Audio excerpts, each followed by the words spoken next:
Salvador Dalí. Solo con oír el nombre ya nos imaginamos esos bigotes imposibles, los relojes blandos, pero claro, detrás de ese personaje tan excéntrico se esconde una historia de trauma, de genialidad y de una controversia que incluso a día de hoy nos hace preguntarnos ¿quién era de verdad el hombre que se escondía detrás de esa máscara?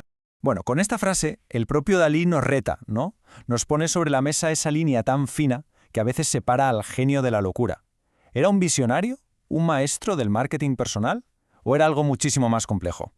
Vamos a intentar descifrarlo siguiendo las pistas que él mismo nos dejó. La imagen pública de Dalí era puro teatro, pura performance. Cada vez que aparecía en público, cada declaración escandalosa que hacía, estaba todo calculado. Construyó una especie de fortaleza alrededor de su personaje. La gran pregunta es, ¿qué estaba protegiendo con todo eso? Esta frase es que revela un narcisismo que roza lo divino. Dalí no solo vivía, es que se interpretaba a sí mismo cada día. Pero ojo, esta autoadoración no sale de la nada. Para encontrar su origen tenemos que viajar a su infancia, un lugar que estuvo siempre marcado por la sombra de un fantasma. Porque detrás de esa fachada de genio autoproclamado se escondía una herida, pero una herida muy, muy profunda. La personalidad de Dalí no fue algo espontáneo, se forjó, literalmente, en el fuego de un trauma familiar que lo iba a definir para el resto de su vida. Su historia empieza así de claro con una muerte.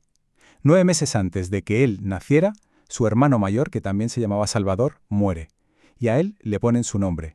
O sea, desde el primer día ya era el reemplazo de un fantasma. Y la tragedia no paró ahí. Con 16 años, su madre, que era su gran protectora, muere de cáncer. Un golpe brutal que, según sus propias palabras, nunca llegaría a superar. Imagínense la escena, un niño de 5 años, de pie frente a la tumba de su hermano, y sus padres le dicen, tú eres su reencarnación. En ese preciso instante, su identidad se hace añicos. ¿Quién soy yo, si solo soy el eco de otra persona? Esa pregunta lo persiguió toda la vida y se convirtió en el motor de su arte más oscuro y perturbador. Toda esa agitación interna, todo ese caos, encontró un lugar donde explotar. El surrealismo, ese movimiento que se dedicaba a explorar el mundo de los sueños y del subconsciente. Fue justo ahí donde Dalí pudo darles forma a sus fantasmas. Y fue también ahí donde conoció a la única persona que conseguiría, digamos, ponerle los pies en la tierra, Gala. Su arrogancia era algo de otro nivel. Lo expulsaron de la Academia de Bellas Artes después de soltar que nadie allí era lo bastante bueno como para examinarlo. Pero ese acto de desafío no fue el final, ¿qué va? Fue el principio de todo. Le abrió las puertas de París, que en ese momento era el epicentro de la vanguardia, y allí por fin encontró a su tribu, los surrealistas. Pero claro, Dalí no era de los que se sentaban a esperar a que la inspiración le llegara en sueños, no. Él desarrolló su propia herramienta para forzar la entrada a su subconsciente. Lo llamó el método paranoico crítico. No era solo una técnica de pintura, era como una especie de locura controlada, una forma de hackear la realidad para ver lo que se esconde detrás. ¿Y cómo funcionaba esto? Pues imaginen que se quedan mirando una grieta en la pared hasta que de repente les parece ver una cara.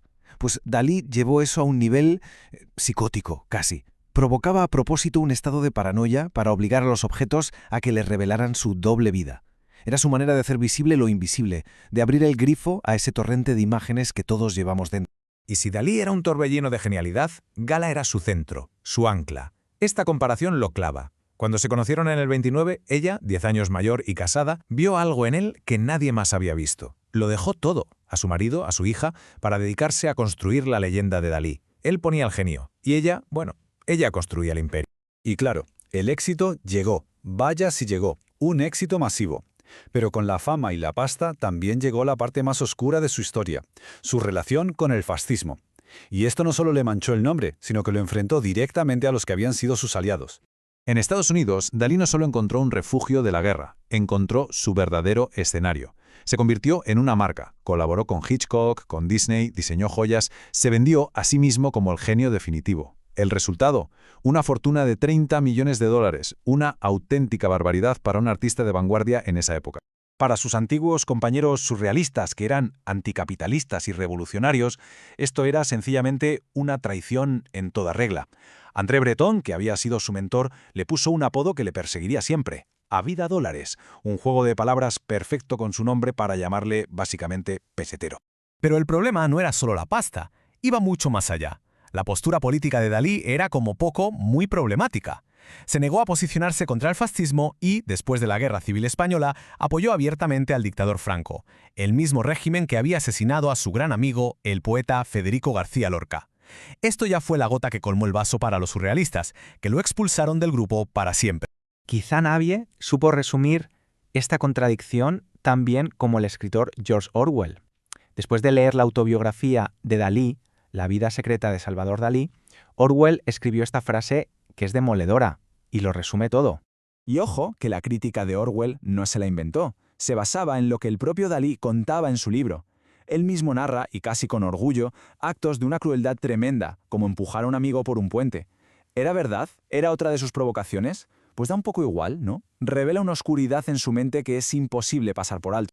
Con el paso de los años, esa máscara del genio excéntrico empezó a tener grietas, y lo que apareció debajo fue un hombre frágil, muy dependiente, sobre todo cuando perdió a Gala, que era su todo.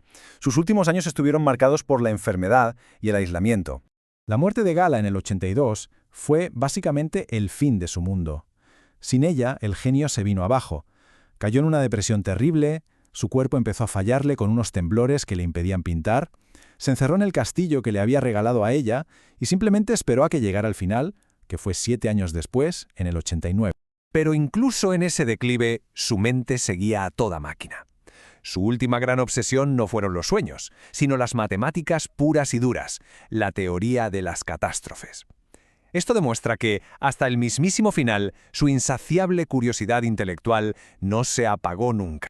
Y con esto llegamos a la pregunta final, la que lo envuelve todo. Nos dejó obras de arte que son historia, pero también un legado moral, digamos, indefendible, y una personalidad muy problemática. ¿Se puede admirar la obra e ignorar al creador? ¿O es que van inevitablemente unidos para siempre? La respuesta, a lo mejor, se encuentra en esa misma ambigüedad que él tanto se esforzó en cultivar.